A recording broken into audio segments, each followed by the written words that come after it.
Well, howdy there, Internet people. It's Bo again. So, today we are going to talk a little bit about the Electoral Count Act in the Senate.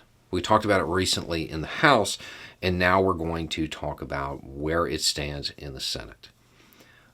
This act is designed to, or the update to the act is designed to clarify the language, to prevent a willful misreading of its intent, and just, say, hey, the vice president is actually there to kind of act in a ceremonial role. He can't actually just throw away the electors' votes and declare whoever he wants president. It increases the threshold to object to certifying the electors, stuff like that. It's minor stuff designed to prevent this perceived loophole from being used to stage a coup. Ted Cruz was the only Republican, the only person on the committee to vote against it. Mitch McConnell has endorsed it, saying that it was important to make sure that we didn't have the same kind of chaos, his word, that occurred on the 6th. So that bodes very well for its chances of really making it through the Senate. That coming from McConnell is probably also a low-key shot at Trump.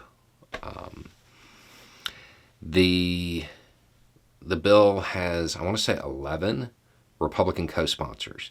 So it is already over the threshold to deal with the filibuster and all of that stuff. The only real grumblings are coming from the people you would expect, the members of the Sedition Caucus, for lack of a better term, that crew that was active in this misreading. But even some of them voted in favor of it on the committee. Now, for the bad news.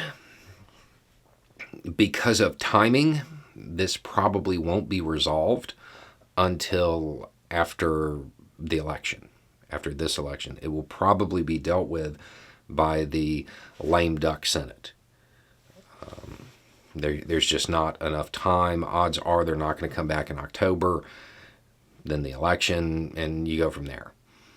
So that's where it's at. It would be worth noting where your particular senator stands on this issue. I would suggest that anybody who cares so little about the votes of the people of their state, that they wouldn't support this, probably doesn't deserve your vote.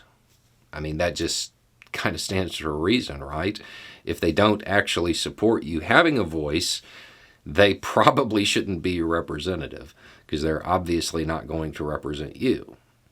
If they would like this perceived loophole to remain, they have to have a reason. And I'm not buying the claims about it securing election integrity, because that is obviously not how it was used. So, if you plan on voting, and there is a senatorial race that you'll be voting in, I would just check to see where they stand on it. This is a fundamental piece of American democracy, so maybe it should be a deciding factor when it comes to your vote. Anyway, it's just a thought. Y'all have a good day.